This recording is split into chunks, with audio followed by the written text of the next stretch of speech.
송산 기쁨의 동산교회를 개척하고 이 파송 받는 것이 정말 꿈만 같습니다. 그리고 하나님의 은혜라고밖에 말씀드릴 수가 없습니다. 라고 제가 파송식 때 고백하였습니다. 그처럼 이 송산 기쁨의 동산교회를 하나님께서 이렇게 파송케 하시고 또 하나님께서 이곳 작지만 이곳에 초소를 주시고 이렇게 예배 드릴 수 있게 하신 것 정말 하나님께서 하신 일이고 하나님의 은혜라고 생각합니다. 저는 그렇게 또 생각하지만 또 함께 이곳에 같이 온 개척 멤버들은 아마 저와 같은 마음은 조금은 아니라고 생각도 듭니다. 왜냐하면 그들은 또 가족과 함께 드려야 될 예배를 또 분립해서 드려야 되고 또 같이 친했던 그 관계를 끊고 이곳에 와야 하고 여러 가지 아마 아픔도 있고 또 아쉬움도 있고 또는 이 교회 와서 이 교회가 진짜 잘 될까라는 그러한 불안감과 두려움도 있지 않을까 생각되어집니다. 막연한 그러한 어떤 불안감 때문에 우리에게 찾아오는 그 두려움은 속에서 이렇게 올라오는 거지만 어떻게 보면 또 이루 말할 수 없는 그런 힘듦으로 우리에게 다가올 수 있습니다. 하나님께서 저에게도 그런 마음을 주신 것 같습니다. 우리에게 이런 어떤 아픔과 아쉬움, 두려움 속에서 우리를 이곳에 불러주신 하나님의 뜻이 무엇일까요? 하나님의 마음이 무엇일까요? 하나님께서 우리에게 분명히 여기에 하나님의 뜻과 하나님의 그 마음을 주셨는데 그렇다면 우리에게 그런 마음이 없어야 되는데 우리에게는 아쉬움도 있고 또 아픔도 있고 또 두려움도 있는 것이 사실입니다. 오늘 말씀을 통하여서 왜 그러한 가운데서 우리를 불러주셨느냐 하나님의 뜻을 찾고 하나님의 그 은혜를 구하는 그러한 여러분들이 되시기를 주님의 이름으로 축원합니다. 모세도 참으로 연약했습니다. 모세도 아픔도 있었고 두려움도 있었고 여러 가지 아쉬움도 있었던 인생이었습니다. 그는 태어나면서부터 이스라엘을 구원하라고 소명을 받은 그러한 이스라엘의 구원자로서 태어났습니다. 정말 그의 인생은 파란만장한 인생이었습니다. 그럼에도 불구하고 참 아쉬움을 많이 남기는 인생이었습니다. 그는 아픔이 있었던 그러한 인생이었습니다. 왜냐하면 그는 처음에 정말 혈기가 있을 때 이스라엘을 한번 구원해 보고자 애굽의 압제에서 구원해 보고자 그런 애굽 사람을 때려 죽였습니다. 그리고 이스라엘 사람들이 동조하면 그것에서 출발해서 애굽에서 해방시키는 그러한 일을 이루고자 하였습니다.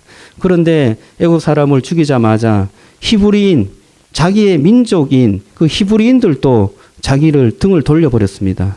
네가 애굽 사람을 죽이는 것을 보니까 우리도 죽이겠구나 하면서 도리어 모세를 애굽에 고발하여서 그를 더 이상 애굽 히브리인의 지도자로서 애굽의 왕자로서 그곳에 머물러 있지 못하도록 하였습니다. 그래서 모세는 정말 자기가 누리던 그런 호사스러운 생활 또는 왕자로서의 어떤 지위 그리고 어머니와 함께 했었던 모든 어떤 관계를 끊어버리고 도망쳐야 한 그러한 인생이 되었습니다. 그래서 그는 정말 아쉬움을 남는 그러한 인생의 어려움을 맛보게 된 것입니다. 아무것도 이루지 못한 채 애굽을 떠나야 했습니다. 그는 광야로 도망쳤습니다. 그런 모세에게 하나님께서 나타났는데 그런 모세를 떨기나무 가운데서 부르셨습니다. 떨기나무는 광야에서 자생하는 그러한 어떤 가시나무인데 히브리어로 스네라고 합니다. 크지 않는 나무로서 아주 마른 장자처럼 자라다가 종종 뜨거운 태양이 그 나무를 비추면 인위적으로 불을 붙이지 않아도 그 나무에 불이 붙어갖고 활활 타다가 그냥 꺼져버리는 소멸해버리는 그러한 나무가 바로 이 떨기나무입니다. 자주 일어나는 일이 아니에요. 종종 일어나지만 불이 붙는 경우가 생깁니다. 그 나무는 그래서 너무나 마른 장작같이 자라기 때문에 누구도 그 나무를 좋아하지 않고 또 쓸모 있는 나무라고도 생각하지 않고 아무도 인정도 보지도 않는 그러한 나무였습니다. 연약하기 짝이 없는 떨기나무, 스네와 같이 약하고 마른 장작처럼 그러한 어떤 아무도 보지 않는 그러한 어떤 나무 가운데서 자기도 늙고 병들고 아무도 보지 않는 그러한 인생이었던 그 모세가 스네 앞에 서게 된 것입니다. 그리고 그 스네 안에 있는 하나님께서 모세에게 말씀하였습니다. 스네는 모세를 반영하기도 하지만 이 스네는 이스라엘도 반영하고 있습니다. 오늘 이 말씀 그 앞뒤 문맥을 살펴보면 이스라엘이 어떻게 하나님 앞에 기도하고 반응하고 있는지 알 수 있는데요. 이 모습이 스네하고 비슷한 모습을 가지고 있습니다. 말씀을 한번 찾아보기를 원합니다. 23절, 2장 23절을 한번 보기를 원합니다. 2장 23절. 우리 같이 한번 읽어볼까요? 2장 23절. 자, 앞장이니까 찾기가 쉽죠. 2장 23절. 자, 시작.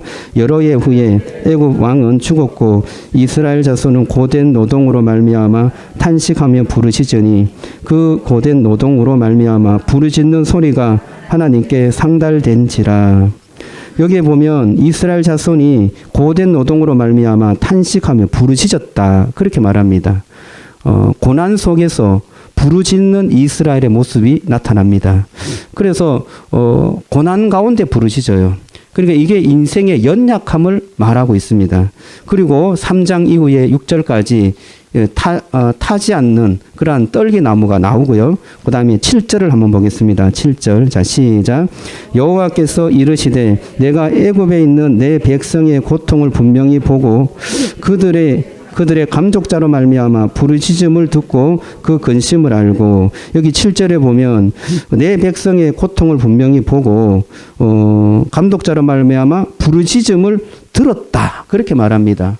여기에서도 이스라엘은 힘든 고통 가운데 부르짖었어요. 그런데 그 부르짖음을 하나님께서 들으셨다, 그렇게 말하고 있습니다. 9절 한번 보겠습니다. 9절. 자, 시작. 이제 가라. 이스라엘 자손의 부르짖음이 내게 달하였고 애굽 사람이 그들의 괴롭히는 학대도 내가 보았으니. 9절에도 보면 이스라엘 자손이 부르짖었다, 그렇게 말해요. 이 부르짖음은 그냥 고함치는 게 아니에요. 너무나 힘들고 고통스럽고 외롭고 절망 가운데 있기 때문에 하나님밖에 나를 도울 사람이 없다, 하나님밖에 붙잡을 분이 없다 라는 그러한 절망감으로 인한 부르짖음이에요. 그래서 그 부르짖는 부르짖음을 주님께서 들으신다. 힘들고 외롭고 또 친구도 없고 아무것도 없는 그 인생이 하나님만 바라보고 찾고 부를 때 그것을 샤크라고도 합니다. 하지만 여기서는 체아카라는 단어를 썼어요. 그 부르짖음을 하나님 앞에 부르짖었을 때 하나님께서는 그 부르짖음을 반드시 들으신다라고 말하고 있는 것입니다. 스네에 나타나셨던 그 하나님, 스네는 연약한 가지였습니다. 연약한 가지, 마른 장작처럼 자라는 가지, 그 가지에 불이 붙었습니다. 그런데 희한하게 그 불이 소멸되어야 되는데 소멸되지 않고 계속 타오르는 것입니다. 소멸되어야 됨에도 불구하고 계속 타오르는 것은 하나님께서 그 연약한 떨기나무를 통하여서 정말 신기하고 경이로움을 보여주는 것입니다. 오늘 말씀에 보면 하나님께서 계신 곳이 있는데 그 계신 곳은 바로 이 떨기나무 가운데 계셨다라고 말하고 있습니다. 떨기나무 가운데 하나님께서 계심으로 인하여서 그 떨기나무가 타지 않고 계속해서 소멸되지 않고 신기함과 경이로움을 보여주고 있는 것입니다. 그 가운데서 하나님은 모세에게 말씀하고 있습니다. 어떤 말씀을 하느냐? 오늘 말씀 11절을 한번 보겠습니다. 11절. 자, 같이 한번 읽어보죠. 자, 시작. 모세가 하나님께 아뢰되 내가 누구에게 바로에게 가며 이스라엘 자손을 애굽에서 인도하여 내리까. 자, 여기 보면 10절 한번 보겠습니다. 10절. 다시 한번 10절 읽어보겠습니다. 시작. 이제 내가 너를 바로에게 보내어 백성을 애굽에서 인도하여 내게 하고 하나님께서 그 모세에게 분명하게 인식시킨 것이 있는데 12절 한번 읽어보겠습니다. 시작. 하나님이 이르시되 내가 반드시 너와 함께 있으리라. 내가 그 백성을 애굽에서 인도하여 낸 후에 너희가 이 산에서 하나님을 섬기리니 이것이 내가 너를 보낸 증거니라. 모세에게 이렇게 말하고 있습니다. 내가 반드시 너와 함께 하겠다. 반드시 너와 함께 하는데 이것이 내가 너를 보낸 증거다. 그렇게 말합니다. 하나님은 연약한 떨기나무 가운데서 그 떨기나무가 활활 타오르는 꺼지지 않는 그 떨기나무 가운데서 계시며 그 하나님께서 모세에게 말씀합니다. 내가 너와 반드시 함께 하겠다. 내가 너와 반드시 함께 하겠다. 이 반드시 함께 하는 것은 내가 너를 보내는 증표다. 내가 너를 보내는 표징으로 내가 주겠다. 그렇게 말하고 있는 것입니다. 떨기나무가 연약한 것처럼 모세도 연약하였습니다. 그의 인생은 참으로 아무것도 의지할 수 없는 그러한 인생이었습니다. 그러한 인생이 하나님 앞에 나아갔을 때 하나님께서는 그를 품어주셨고 그에게 말씀하여 주신 것입니다. 오늘 이 말씀의 구조를 보면 고난받은 자가 부르짖을 때 하나님께서 응답하시는 구조를 가지고 있습니다.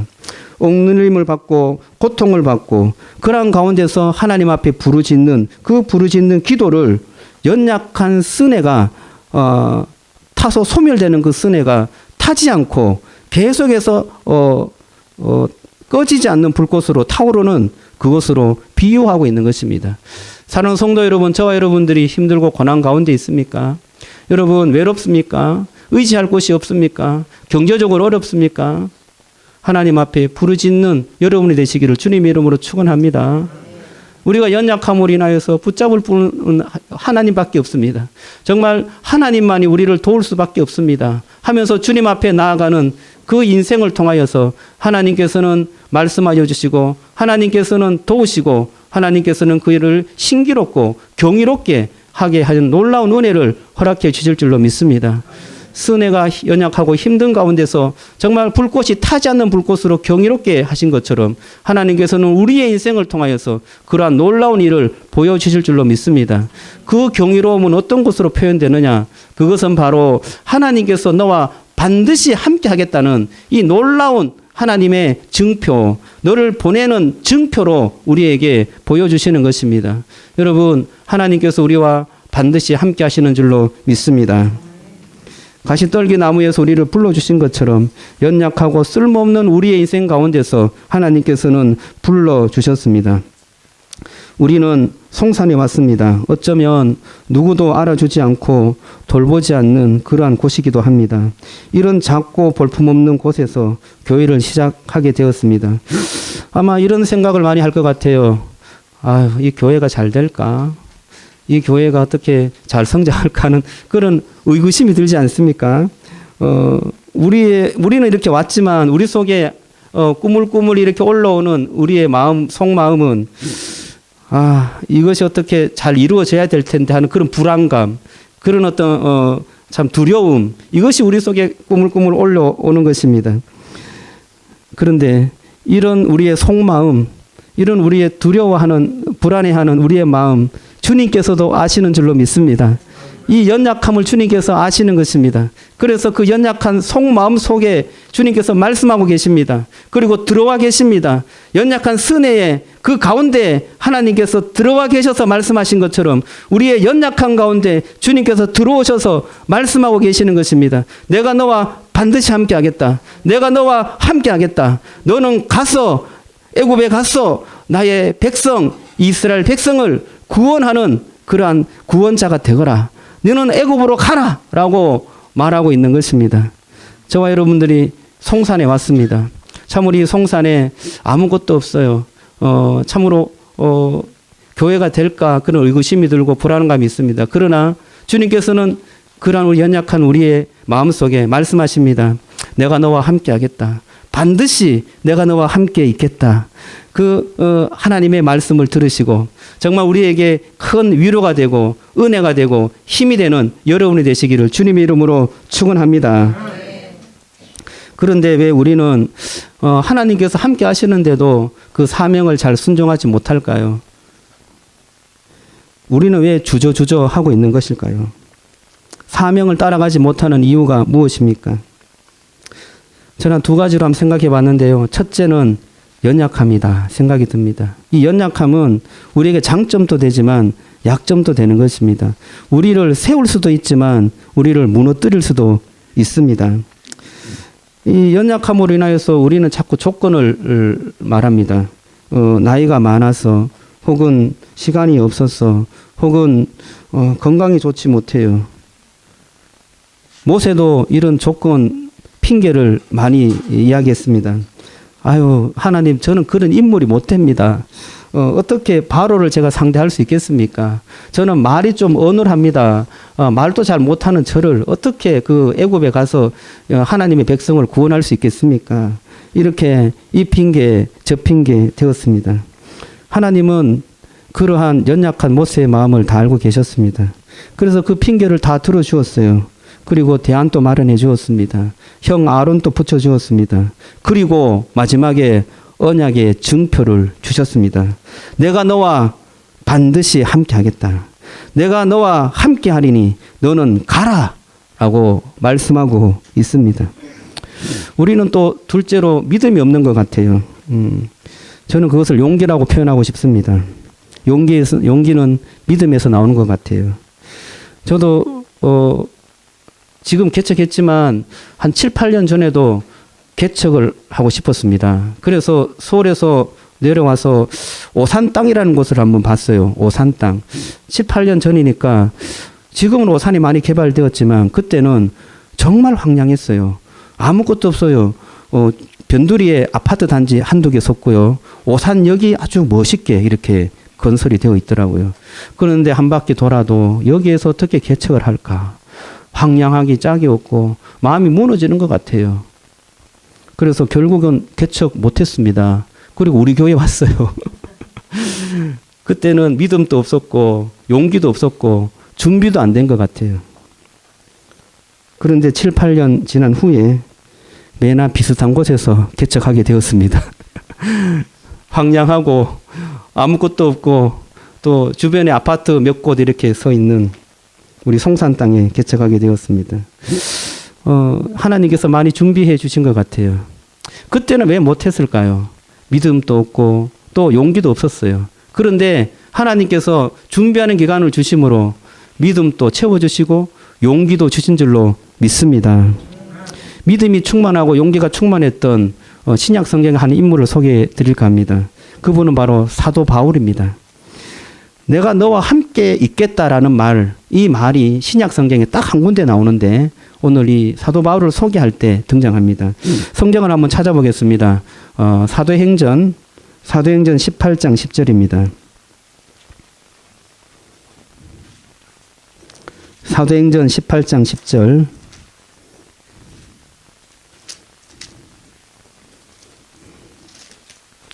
사도행전 18장 10절. 우리 같이 한번 읽어볼까요? 자, 시작. 내가 너와 함께 있음에 어떤 사람도 너를 대적하여 해롭게 할 자가 없을 것이니 이는 이 성중에 내 백성이 많음이라 하시더라. 사도 바울이 복음을 전했습니다. 아주 성령 충만하게 전했어요. 그런데 많은 사람들이 그 복음을 듣고 돌아왔습니다. 그런데 그 중에는 거부하는 사람도 많았습니다. 특히 유대인들이 거부했어요. 이 사도 바울이 사도성도 의심스럽고 네가 전한 복음이 복음 같지도 않고 그리고 그 복음을 우리가 믿는 유대교와 전혀 다른데 어떻게 믿냐 하면서 이 사도 바울을 오히려 유대인이 고발을 하였습니다. 사도 바울은 더 이상 복음을 전할 수도 없게 된 이 난감한 처지에 놓이게 되었습니다. 그때 하나님께서 천사를 보내갖고 이 사도 바울에게 말해 주었습니다. 내가 너와 함께 있겠다. 내가 너와 함께 있으니 어떤 사람도 너를 대적하지 못하게 할 것이다. 너는 가라. 이 성중에 내 백성이 많도다. 라고 말해 주었습니다. 여러분 정말 연약하고 힘들어하는 그 사도 바울에게 주님께서는 말씀하셨습니다. 내가 너와 함께 하겠다. 내가 너와 함께 하니 너는 가라. 이 성중에 내 백성이 많다. 라고 말씀해 주고 있습니다. 사랑하는 성도 여러분, 힘들고 연약한 스네와 같은 인생 가운데서 주님께서는 말씀하고 있습니다. 내가 너와 함께 하겠다. 내가 너와 반드시 함께 한다. 너는 가라. 이 성중에 내 백성이 많다. 애굽 가운데서 이스라엘 백성들이 있으니 그들을 구원하여 내어라. 송산에 가라. 내가 너와 함께 하겠다. 이 송산에 구원할 백성이 많도다. 너희가 가서 주의 복음을 전해라. 라고 우리에게 사명을 주시는 것입니다. 하나님께서 말씀하신 그 사명을 들으시는 복이 있기를 주님의 이름으로 축원합니다. 저는 연약합니다. 연약한 목사예요. 연약해 보입니까? 참 죽음을 두려워했어요. 두려움으로 가득 찬 사람이었습니다. 죽는 것이 너무 두려워서 친구도 옛날에 같이 놀았던 친구가 사고로 죽었습니다. 그 청소년 때 어머니도 돌아가시고 저도 죽을 병에 걸릴 뻔하였습니다. 치료해서 괜찮아졌습니다. 30세가 안 되어서 저는 세상을 하직할 것이라고 막연한 두려움에 사로잡혀서 살았습니다. 그런데 어느 날 말씀을 암송하면서 그 두려움이 사라졌어요. 예수님을 믿는 자는 죽어도 살고 살아서 믿는 자는 영원히 죽지 아니하리라. 이 말씀이 내 속에서 살아 움직였어요. 모든 죽음의 두려움이 사라졌어요. 그런데 사는 것도 두렵더라고요. 죽는 것도 두려운데 사는 것도 두려워요. 밥 먹고 사는 것이 너무나 두려웠어요. 어떻게 하면 내가 밥 먹고 살까? 신학교 갔는데 참 이게 인생이 막막하였습니다. 그래서 아마 교사인 제 아내하고 결혼한 이유도 이 막막한 두려움에서 벗어나려고 결혼하지 않았나 생각되어집니다.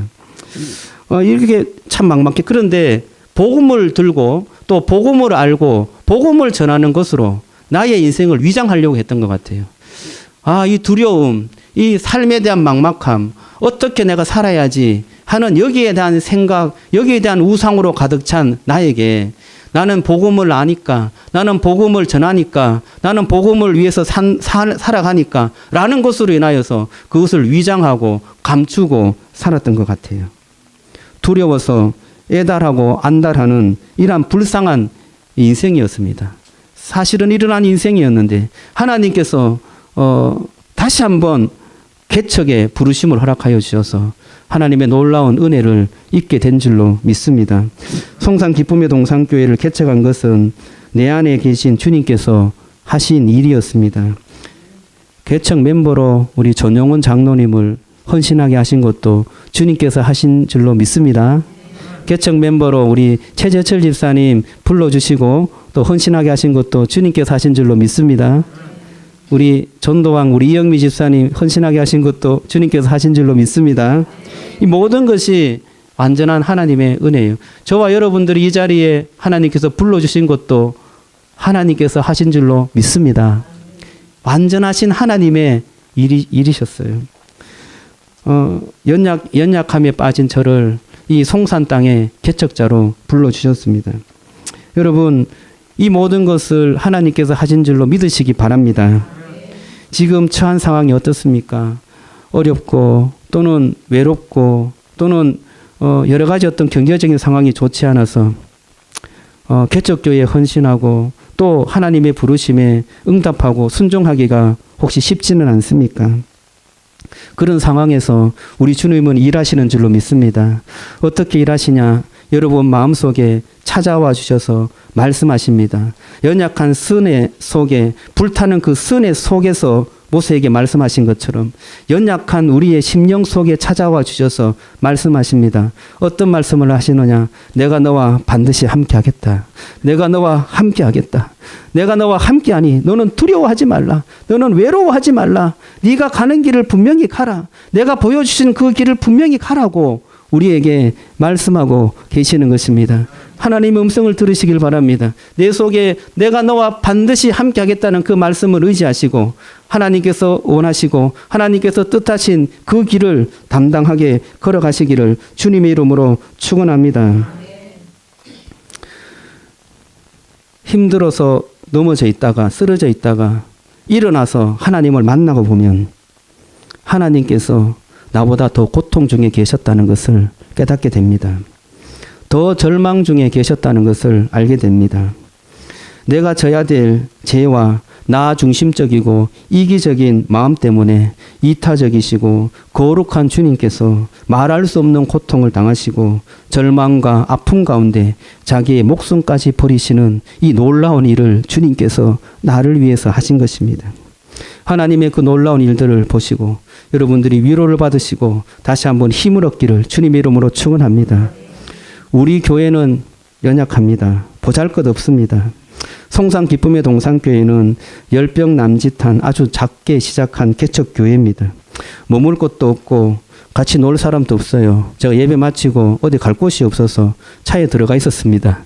너무 공간이 참으로 좁습니다. 연약한 그런 교회입니다. 스네와 같은 교회입니다. 그래서 우리 교회 안에 계신 그 하나님을 바라보고 주님만 바라보는 그런 교회가 되어야 될 줄로 믿습니다. 우리 속에 부르짖음이 있었으면 좋겠어요. 연약함으로 인하여서 부르짖고 약함으로 인하여서 하나님밖에 구원할 자가 없다는 그 모든 것을 내려놓고 가난함으로 주님 앞에 나아가는 그러한 심령을 주님께서는 찾고 계시는 것입니다. 그러한 부르짖음을 주님께서는 들으시고 응답하여 주시는 줄로 믿습니다.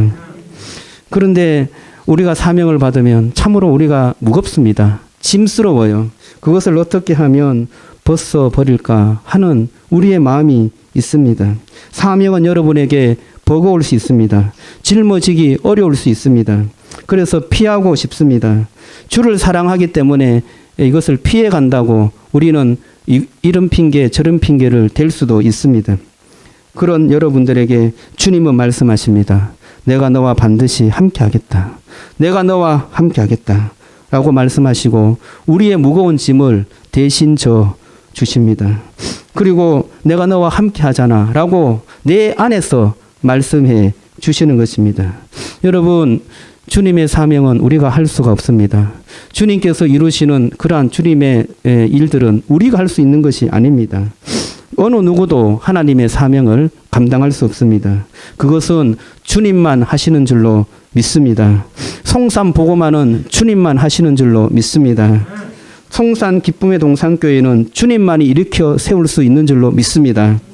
우리가 할 수 없습니다. 그래서 우리는 우리의 연약함을 인정하고 주님을 믿고 순종하게 되면 여러분 안에 계신 그 주님께서 이 모든 일을 이루실 줄로 믿습니다.